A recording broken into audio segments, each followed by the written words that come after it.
Why is the accuser so successful? Megs is in the house today. Let's get it started. Ha! Let's get it started in here. Let's get it started. Ha! Let's get it started in here. Yeah. Let's get it started in here.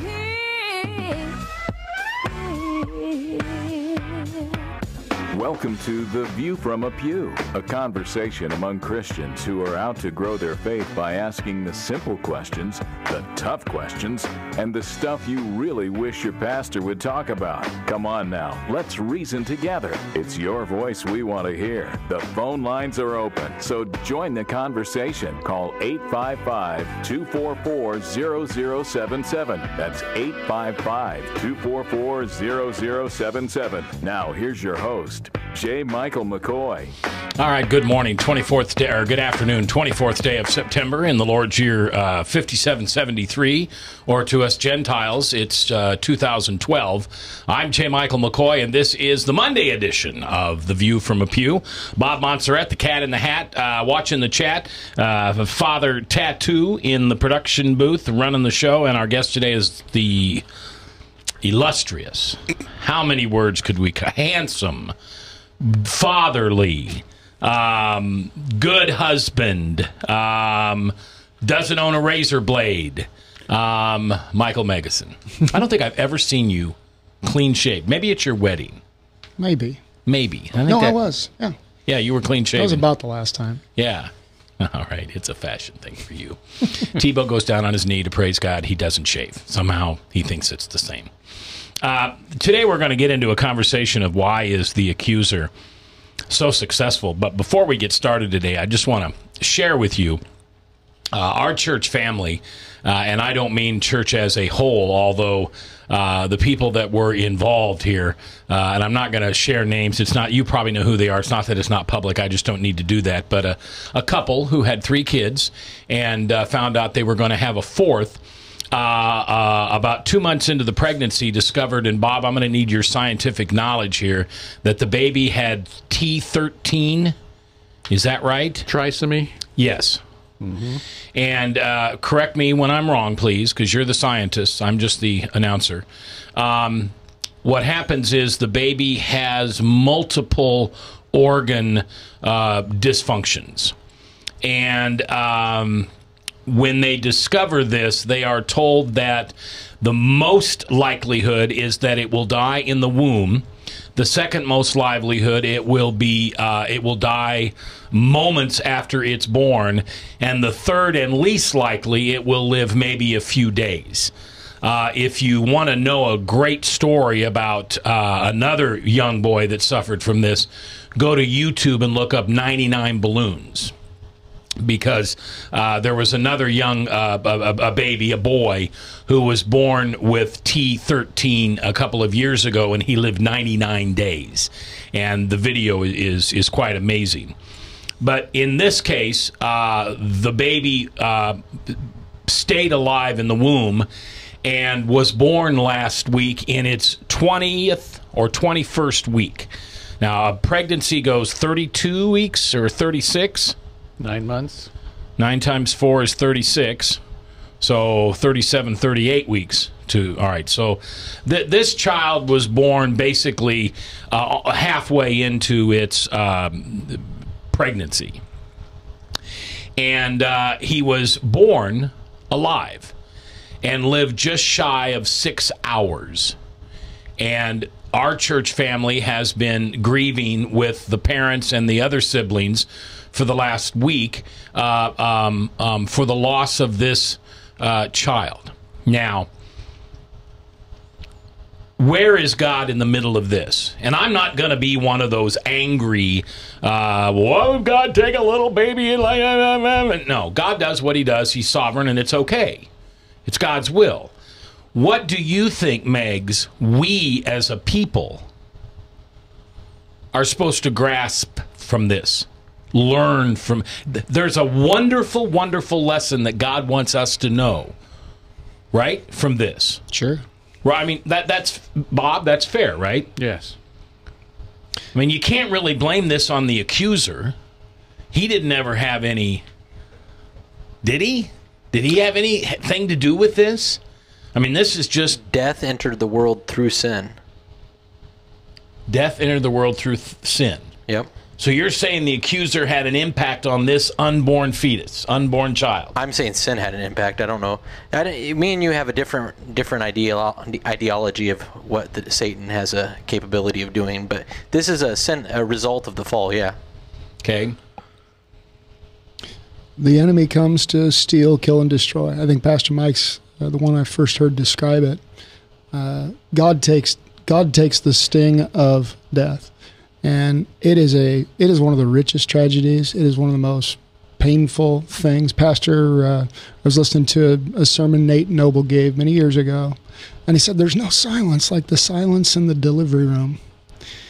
And I know the family, and it's excruciating, and it's almost not to cop out, but it's almost one of those places where we're so close to that forest. I don't know that we can see those trees just yet.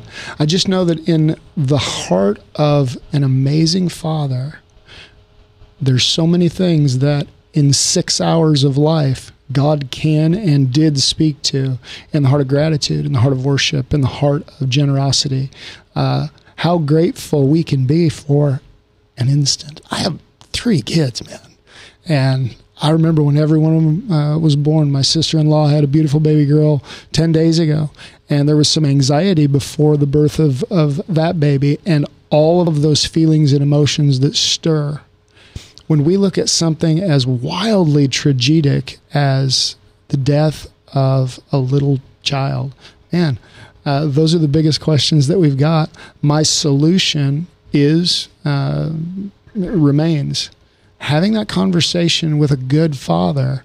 And I think it actually ties into sort of the mega theme for today, which is, why is the enemy so successful in our lives? We're quick to accuse the Lord. We're quick to look at him as the problem instead of as the solution. We're quick to go, well, God caused this on 911. We're quick to say, the abortion doc, horrible situation with abortions, and so God's answer to America is 911. And you scratch your head and you go, it's the enemy who comes to steal, kill, and destroy. I don't think God causes the darkness to expand when it says all good gifts come down from the Father of heavenly lights.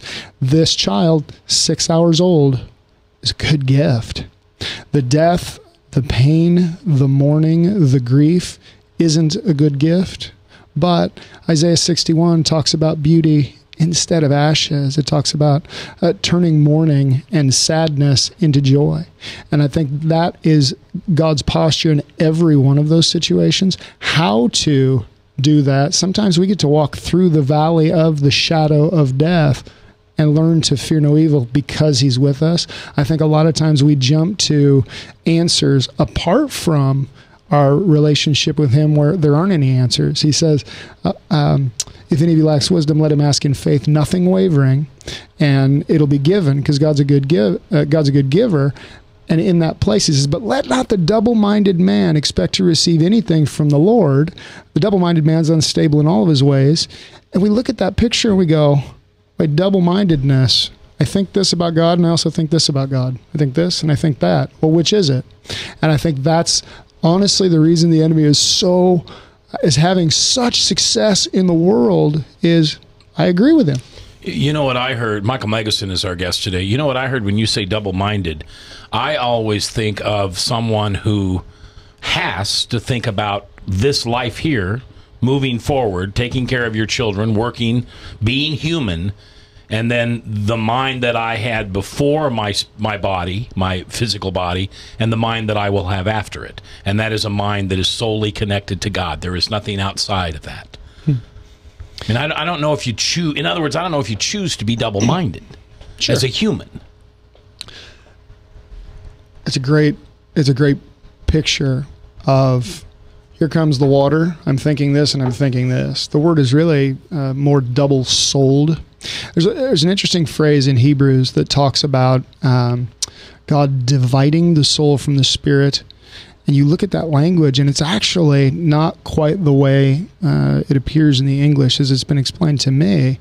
It's dividing the soul from the soul and dividing the spirit from the spirit. I think there's a really fundamental misunderstanding in our hearts that the earth is bad, we're bad. Our approach to God is only good when we are spiritual. Really, the Hebraic mindset is we are as one with this amazing Father. Being able to step into that with our hands out and look up at Him with confidence as a good dad, like Jack does with me, even when it's scolding time. He may be anxious, but he's still looking, going, "You're a good guy, though, right?" We, I think, struggle with that a great deal. What's your thought, Bob? I mean, I have a theory on this of why. Father Tattoo says that sin took that child.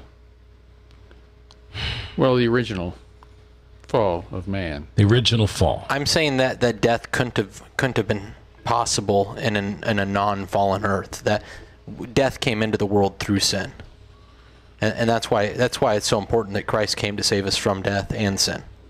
So you believe in original sin? Absolutely. Okay. So why? I mean, you have to understand, these people are the salt of the earth. I mean, they right? I mean, both of them and their kids, and just, I mean, and patient and godly and service and sharing and in the Word. I mean, I know this guy. Well, the Lord puts things in our path to teach us what He wants us to learn.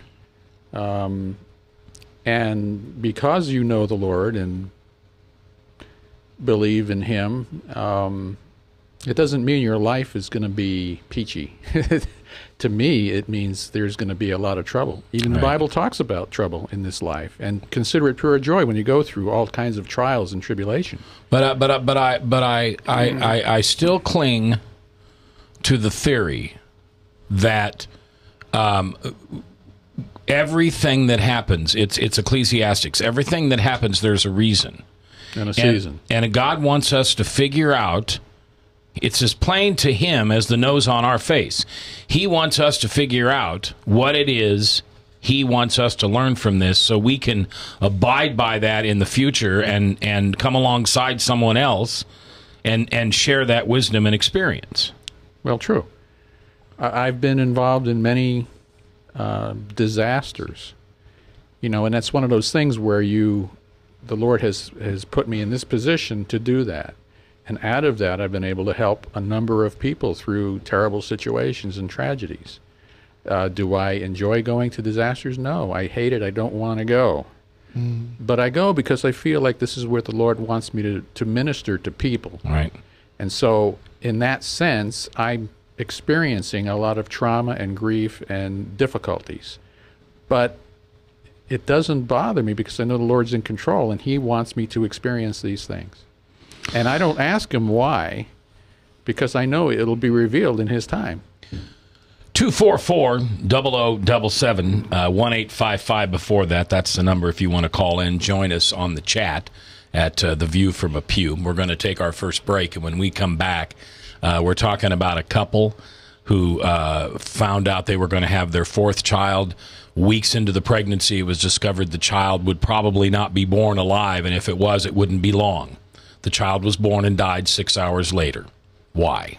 That's next, live on KTIA.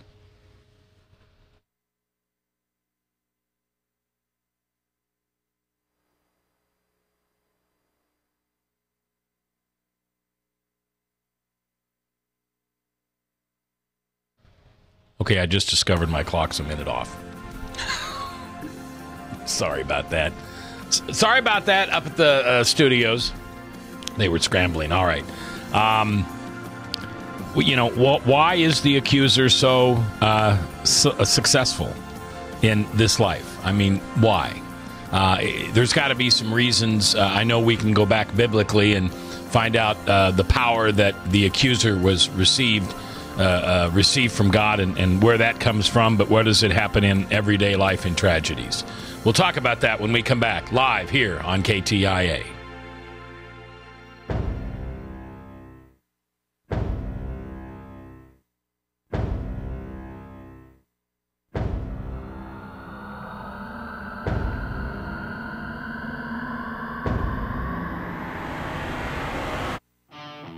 I'm just saying. I'm just saying. I'm just saying. I'm just saying. I'm just saying. I'm just saying. Ching ching. I'm just saying. I'm just saying. I'm just saying.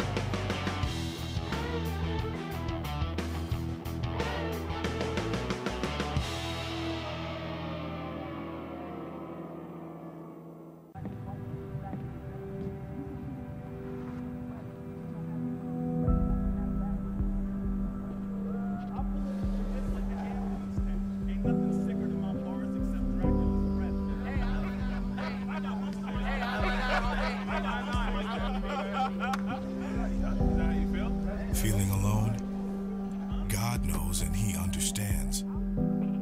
Chat now with someone who cares at groundwire.net. Well, hi, I'm Rob Spearman. I'm a broker owner of RE/MAX Real Estate Concepts in Des Moines, Iowa. Give us a call if you're looking at buying or selling a home, or if you're having trouble on your mortgage payments or looking to purchase foreclosures. We have the agents to help you, experienced, outstanding agents. Our office number is 515-276-2872. Or if you'd like to look at homes, go to our website, homeconnectusa.com. Hi, I'm J. Michael McCoy, and about 20 years ago, I went to a used car salesman by the name of John Hewitt.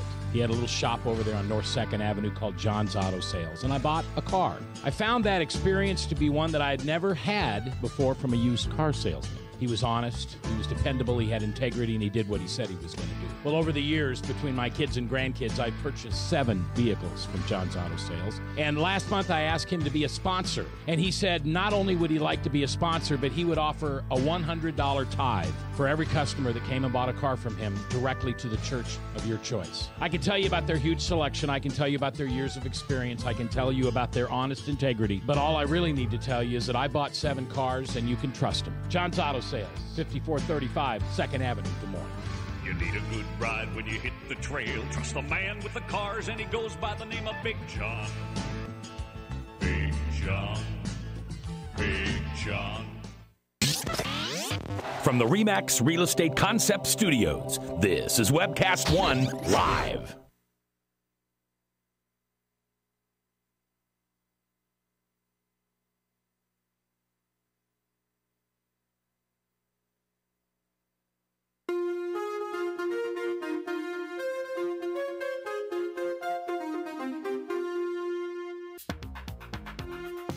Come on now, let's reason together. The phone lines are open, and it's your voice we want to hear.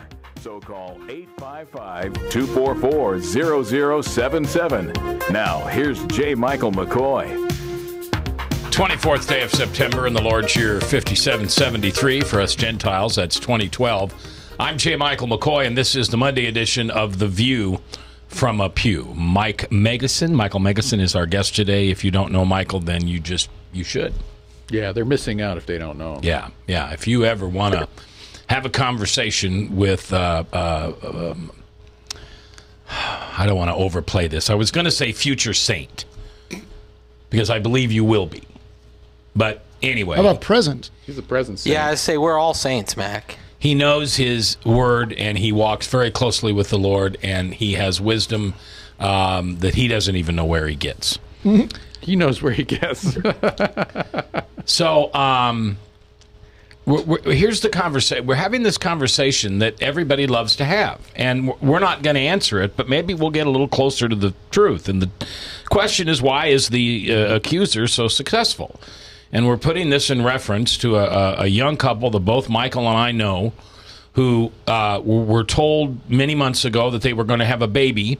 A few weeks after that, through testing and everything, they found out that the baby was T13. Is that right? Is that what it's called? Well, I'm not sure what the baby had. Do you know, Mags? I don't. Okay. I know it. I'm pretty sure it was called T13 or T3 or something like that. And it's where most of the organs don't develop, and there's a good chance the baby will die in the womb, or there's a slightly less of a chance that it'll die immediately, and there's very rarely any chance that it'll live very long at all. And if you go to YouTube and look for a video called 99 Balloons, that's kind of a overall story about a young baby that lived 99 days with this disease or syndrome or birth defect. And so, you know, when somebody says to me, where was God on 9/11? I said the same place he was on 9/10 and 9/12. God didn't have anything to do with 9/11. It was evil people. I mean, you know, you can get a little closer with Katrina. Where was God on Katrina? He was asking them to stop living below sea level. I mean, you know, God created this incredible weather system that rejuvenates part of the earth while it takes from another. It brings water from one place and dumps it where it's not supposed to be. It dries out land where the land needs to be retoiled. I mean, he has a plan for everything. When the Raccoon River floods and Fleur Drive gets over the banks, or I mean the river gets over the banks and Fleur Drive is shut down, you don't ask where God is. You say, why did we make a road so close to Fleur Drive? That makes sense? But when a baby who's conceived in a marriage out of love has this incredible birth defects, just unsurmountable odds against them that they'll ever live, and then comes into this world for 6 hours and then passes away, what does God want us to learn? Because I believe there's I see God jumping up and down in heaven going, come on, I want you to get this. This is important. There's a lot of people who are suffering and hurting here. If you just, you know, it's like we're deaf to his voice, but he knows what the answer is. Now, I was asking Megs in the break, where does the accuser get this power on earth to even have any success with an amazing sovereign God? And your answer is? Our agreement. It started in the garden when he persuaded Eve to take the fruit. She persuaded Adam to take the fruit, and off we went. I think there's so much... it's such a touchy area talking about this family and the little person. And just... one of the things that strikes me is talking about the accuser and the enemy in one breath and talking about the situation in another is like, I don't know. These are amazing people.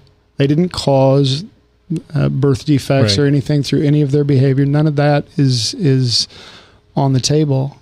I know this. The Holy Spirit wants to tenderize my heart. He really does.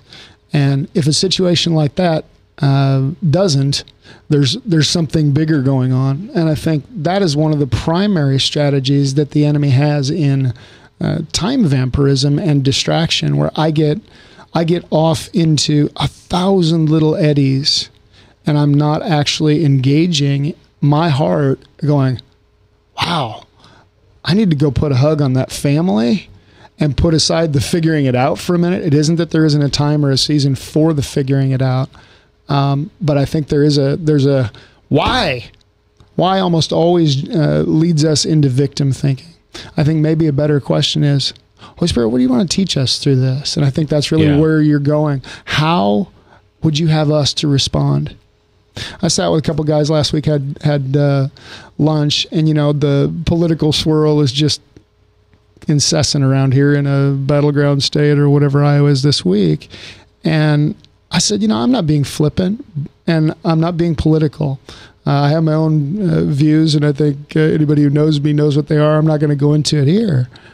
But I said, I do have a question.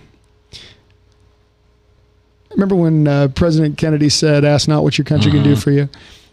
I said, I feel like the Lord's challenging me differently these days in the political realm. He said, "Is your president better off today than he was 4 years ago?" And I thought, that is not a question I came up with. That one wasn't on my grid. That one was not something that I was thinking about. That wasn't where I was going with this conversation. I just got hijacked. Wow. I don't know.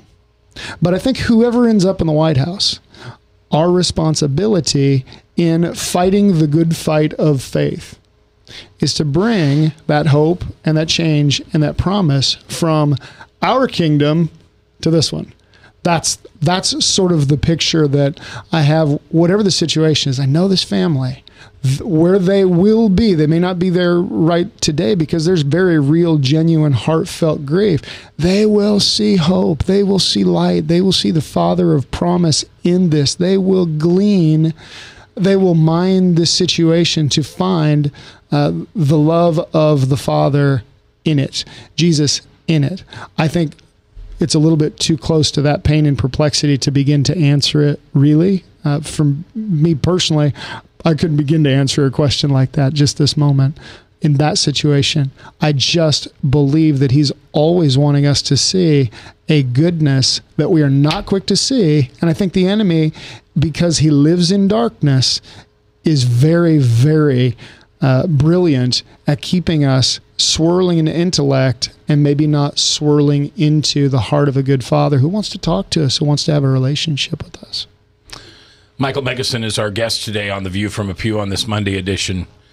Here's kind of the path for me on this. I don't know how, 5 months ago or whatever, 4 months ago, when the husband, who's in one of my men's groups, my accountability groups, where we're intensely honest with each other with our emotions and feelings to keep us all held accountable. When he first told me that the doctors had pretty much assured them that if there was any life after birth, it would be limited, and there was a higher chance that the child wouldn't be born alive. The thing that popped into my head was this is a example for all people who are considering abortion. That this couple decided that no matter what technology or medical science told them about their baby, they had a baby, and God gave it to them. And they were the receiver of this gift. And it was not their choice to decide when or if this child lived. It was God's. And it is one of the most incredible examples of, I mean, come on, let's face it. Let's take our Jesus hats off here for a second. 9 out of 10 couples take that baby when they hear the doctor say it's not going to live. And if it lives, it'll live hours, maybe days, and it'll be terribly dysfunctional. And you're going to walk around for the next 6 or 7 months knowing you've got this baby in your stomach. It'll create high anxiety, stress, fear. We recommend that don't tell me some doctor didn't say to this couple, you do have the choice of getting rid of this pregnancy so you don't have to deal with this. And this couple decided that was not an option. I think there is somebody out there today, tomorrow, 40 years from now, where this story is going to be shared, and the strength of this couple and their belief in God in saying that's not our life to take. It's not our life to determine whether it'll be a quality life or a good life. It's a gift, and it only comes from God, and we will take care of it until it is no longer ours to take care of. That's the overwhelming message that I walk away from with this. Good talk. You know, and unlike you, when you said you had this thing come to your mind and that wasn't on your grid. Well, I'm a huge pro-life guy, so obviously this kind of stuff sits on my grid. And I'm constantly being tested by Satan, the accuser, and his army about, well, when would you allow abortion? I mean, what about rape and incest? I love the people that talk to me about rape and incest, which happens to be 0.3% of all abortions. But yet it's on the table. Well, what about in the case of the mother's life? What if the mother's life is in danger? Okay. Can we take rape, incest, and mother's life off, and the other 99% of the abortions, can we just get rid? If you'll agree to get rid of those, I'll give you rape, incest, and the life of the mother. But of course, no, we're not going to do that. We got to kill all the babies we don't want to have. Anyway, that's from the moment Mike told me Because I also knew that they maybe were thinking about this, that they realized this was an option. Sure. And they were praying hard about it. And the moment they told me that their choice was to see this as a gift that God gave them and wasn't their call, to me that was the lesson God wanted me to learn. There's a beautiful scripture that talks about the Lord knowing us from the foundations of the earth. And I don't know exactly where it is in Scripture. I can find it. But that typology, including rape and incest and any other pregnancy, again, it trumps, I think it was Mike Bickle maybe who said that God offends the mind to reveal the heart. And I think he just described something, at least culturally, it struck me, even as you were bringing what I felt was just deep wisdom to the table. It's like, it's actually not my decision. I mean, let's be honest, in terms of the pregnancy paradigm, I didn't bring that much to the miracle table. That was really all God. I've met my children. I saw my wife pregnant through the process. It was a miracle from start to finish. I'm still shocked I was even involved on any level. She and the Lord did all the heavy lifting in the pregnancy arena. However, there is something that you described this afternoon that just it shifts something in a perspective and in a paradigm for us to go, hold on, hit the pause button, wait. That's actually not mine to decide. I am a steward. Yeah. I'm here to steward. 4 hours, 6 hours, yeah, a lifetime.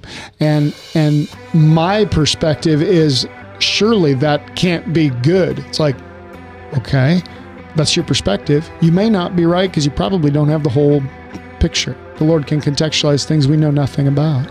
Michael Megason is our guest. Our conversation is, why is the accuser so successful? We'll talk about that when we come back. Live here on KTIA, powered by WebcastOneLive.com. Leach, owner and general manager of Service Legends. I brought along a couple of the home comfort heroes. Hi, I'm Tammy Wells. I am Nick Wondershide. I'm administrative manager. I am the senior technician from Service Legends. It seems like every good thing, when you feel it to the bone that it's good, there's a lot of hard work put behind it. I don't think that you can fake it and have it turn out good. You know, if we seem like, okay, that's just weird, it's just a furnace, why would you believe so deeply in a furnace? It's not just that, you know, we want to show the world that you can have good service. Yeah, I mean, it's got to be, it's your home. You know, it's built into our daily trainings, it's built into our culture, that we're going to do whatever it takes to have each client say they love us, period. That's why we spend all the hours in the training that we do. And if we guarantee it's going to be a good experience for you, or else it's free, what type of work do you think we're going to do? There is a guarantee. Temperature selection guarantee, fixed right or it's free guarantee, comfort guarantee, best value guarantee. All of these guarantees hold us accountable to ensuring that we exceed your expectations. And if for whatever reason we'd fail and we can't make it right, we guarantee all of those guarantees with a 100% money back guarantee. I mean, if you don't think that your technician can fix it right, are you going to say that to a client? No. You don't have to worry about having a technician come to your house. We drug test, background check all of our team members. We put safe people in your home. Each and every one of our service techs, 400 hours a year in training. You tell it the minute they walk in the door. They know what they're doing, they've done their homework, and they actually truly care about what you want. Because at the end of the day, you're the person that makes sure I have a job. They're going to be listening. They're going to want to know what your challenges are. Then they're going to come and give you options, and you get to choose. If I'm there to help and I make it easy and painless, I did my job right that day. Well, when it comes to your comfort, safety, and your family, you know, you don't necessarily go buy the most expensive, but you get the most bang for your buck. Oh, it's worth it, because there's a lot of people that will find a way to get it to work right now and then leave and then come back, charge you again, and the cycle just repeats itself. So when I'm out there looking at the furnace, I want to find why it failed today. How can we change the part today with something that you're not going to have to worry about? Is it worth changing the part today? I mean, you can put a lot of money into a furnace. I can fix parts all day. There's good job security in that for me, but is it the right thing for you? I get a lot of the phone calls of after the technicians are there. They're just in awe. They're like, wow, you guys are great. I mean, I don't even know what to say. You guys are great. Everything you did was perfect. It was great. Keep going though, I like this. Just give us a try. I'm gonna take all the risk. I've got the time to make this right. I've got the support to make it right. Just check us out. And if you don't see the value in what we do, I mean, fixed right or it's free or 100% money back. Enough said.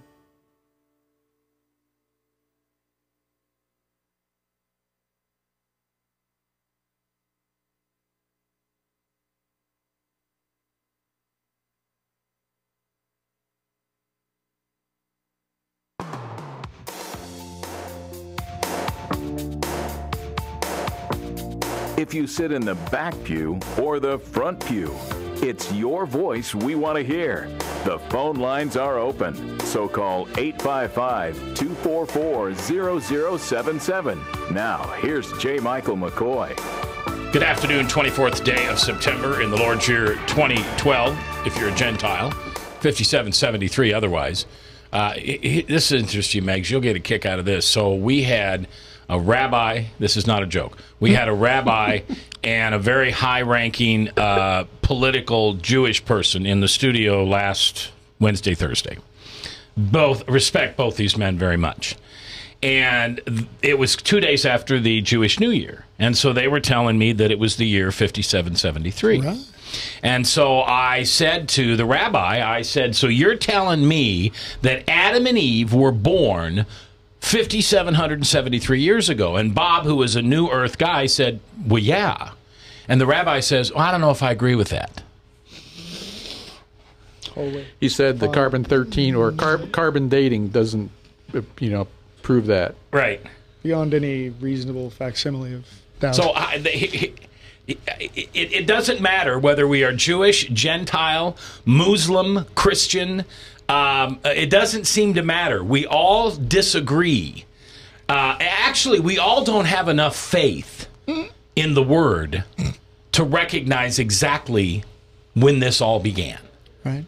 And how marvelous a picture of my pride is so inflated that though I wasn't there, and God really hasn't spoken to me about it with any degree of specificity, I'm going to tell you with perfect clarity, maybe, when. Who knows? Who cares? Back to you, Brad. Joe Piscopo Live. It's one of those. I think Pastor Mike said it isn't a major. It's a minor. Yeah. It doesn't mean that. It doesn't mean that it isn't perhaps important. Perhaps it is. I don't know how.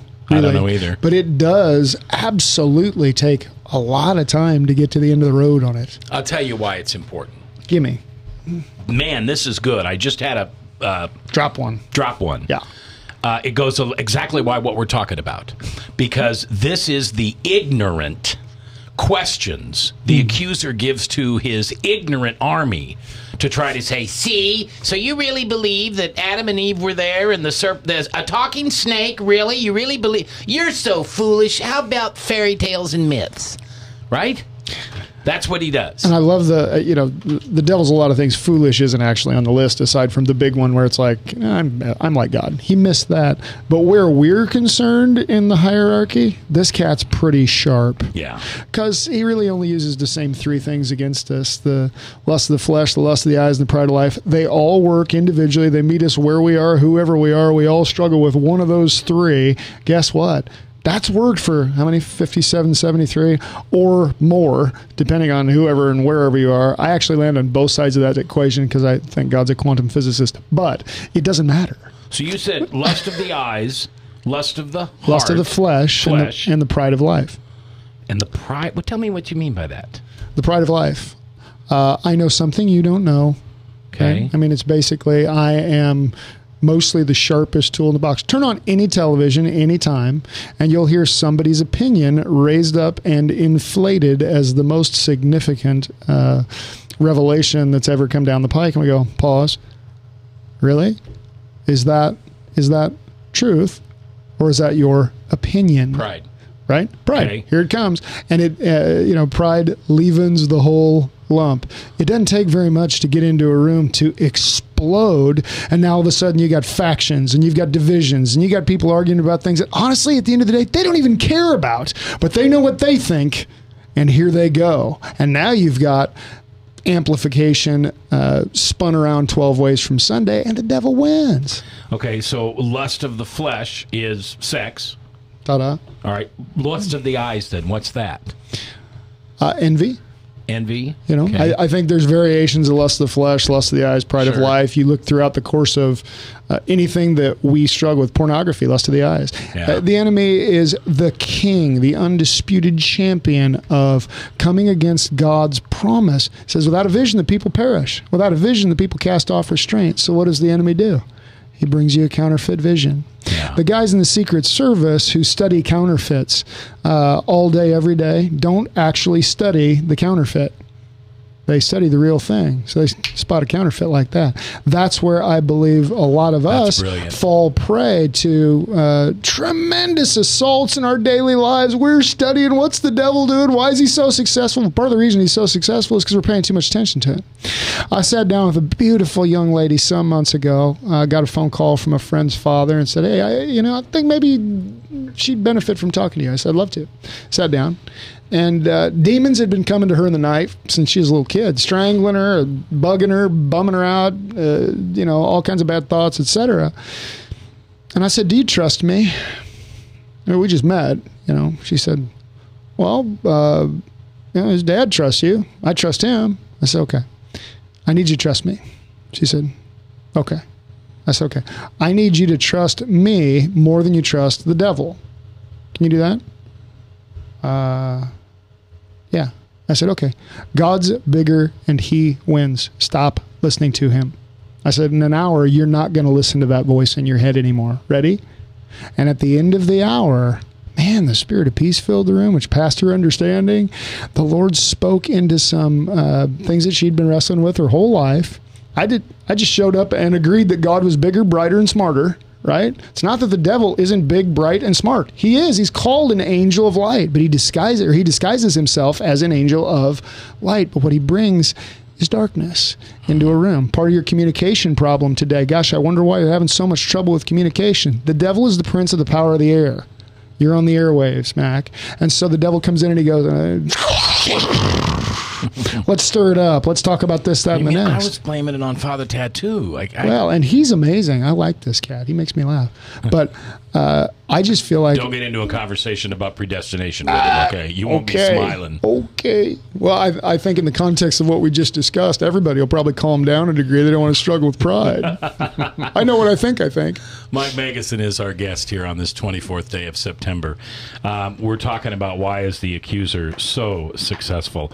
I love that line you just said. Study the real thing, not the counterfeit. And you're right. We spend way too much time studying the flesh, studying the lust, studying the powerful, studying the enormous, the successful. And if we would just study what's simple. We talked about this couple that lost this baby. I'm not saying God rewards us or punishes us. That's above my pay grade. Someday maybe you can tell me how you feel about that. But for trusting him with this life that was not theirs to decide what to do with, God gave them 6 hours. And that 6 hours is going to be monumental in everyone's life who is connected to this child. Those children, myself, every time I hear 6 hours, I'm not going to think of a quarter of a day. I'm going to think of the life of this child. Whenever I think about you can't do anything in a day or you need longer, here's what it is. I don't have enough time. I don't have enough time. I don't have enough time. I'm going to think that this baby had 6 hours, and that's all the time it had to create heart-changing, life-altering events in this family's life. My sister, who I treasure, and her husband had just infertility after infertility, miscarriage after miscarriage. I think it speaks to folks with miscarriages as well, where there's just it's like, I carried this life in me for 3 months. What's the deal? And I think what you're talking about, something that Moses alluded to. As I understand it, Moses wrote one of the Psalms, Psalm 90. And not everybody's going to agree with me, and that's okay. We already described how I feel about that, in my opinion. Proverbs 90, verse 12 says, "So teach us to number our days, so that we may present to thee a heart of wisdom." And so, Lord, we ask for this family to receive that heart of wisdom as you've been teaching them to number their days. You've been teaching us through them to number our days, where we would be sensitive to how you speak in tragedy. It's a painful place. You don't talk about living a life without tribulations and trials. We know there will be those things. You promise in Psalm 23. I see Moses as this beautiful picture of a spiritual father sitting up on the hill. Go ahead.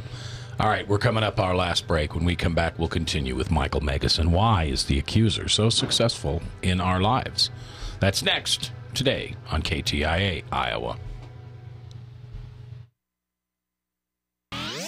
From the RE/MAX Real Estate Concept Studios, this is Webcast One Live.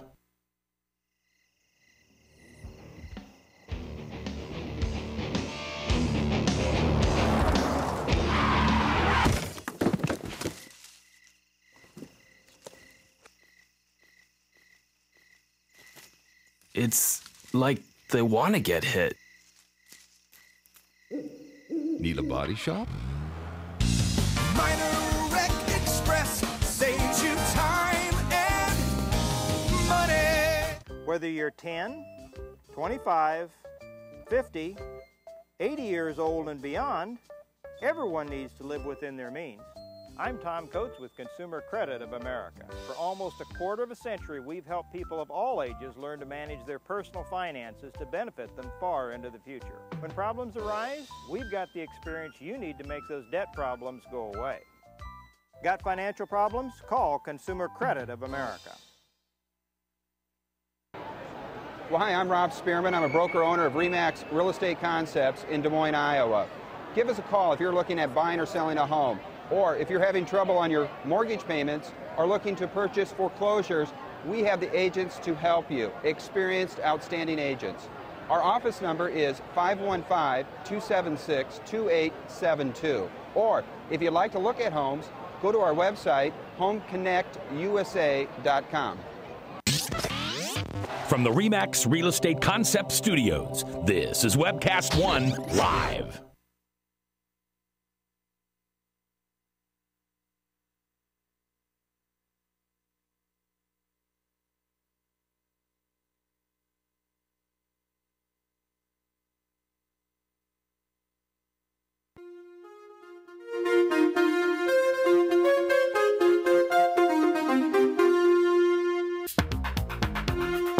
Come on now, let's reason together. The phone lines are open, and it's your voice we want to hear.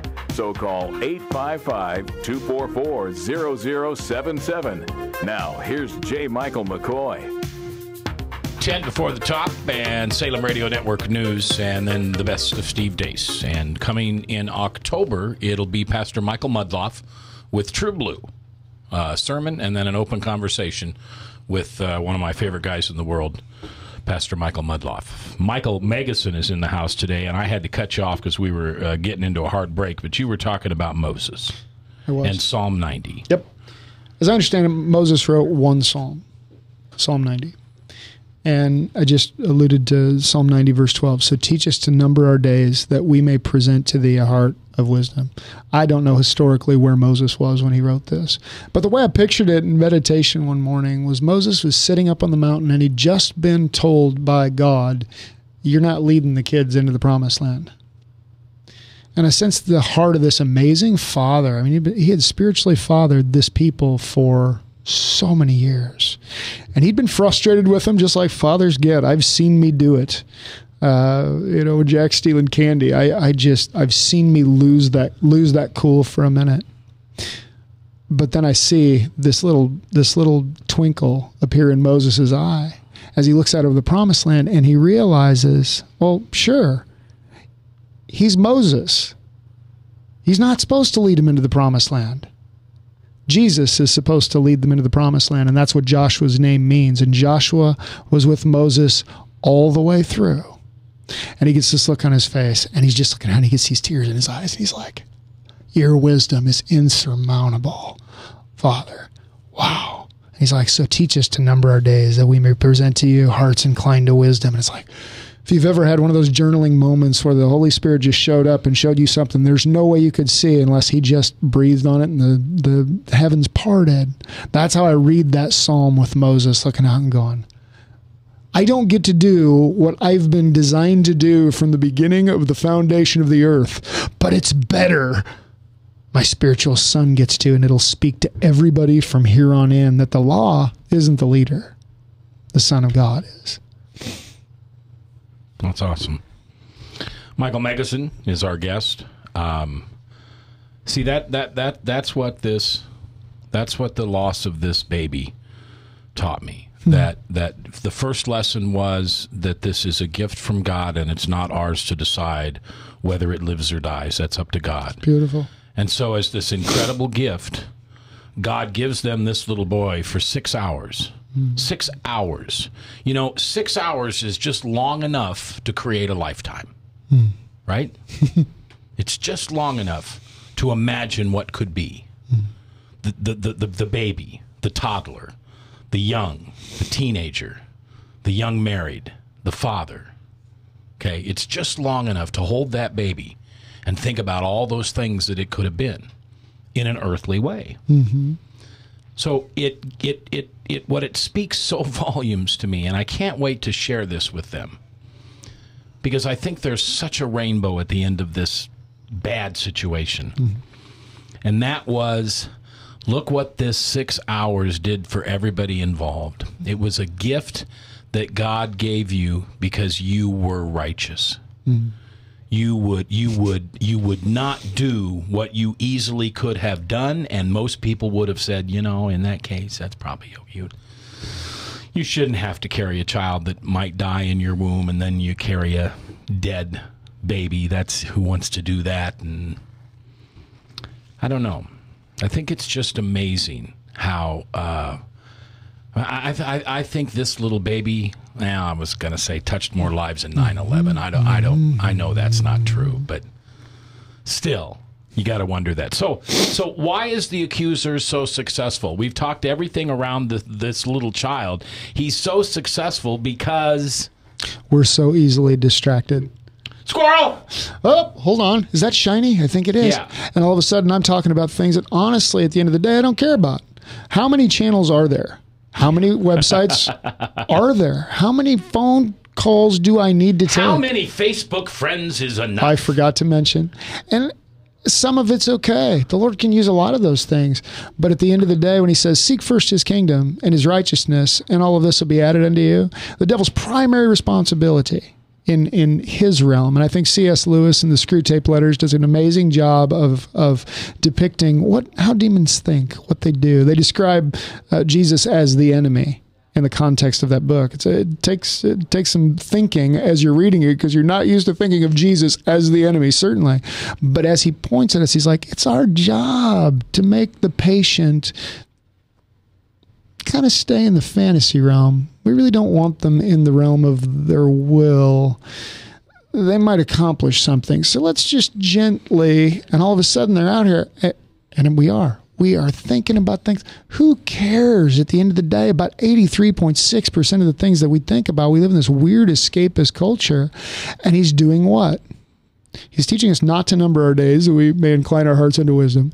Again, that passage is so powerful. And he says, without a vision, the people cast off restraint. Well, it's the devil's job to come and steal, kill, and destroy. What's he steal? Well, part of what he steals is the vision. How many kids, I just heard this statistic, most young ladies at 11 years of age decide they're not going to become the doctor, the jet pilot, or anything of power. They're going to go for something a little less powerful. And most boys are first exposed to pornography at 11. Boy, I'll tell you what, the devil's a genius. He's a genius. Because you put a dangling fantasy out in front of something, all of a sudden, every perspective gets skewed.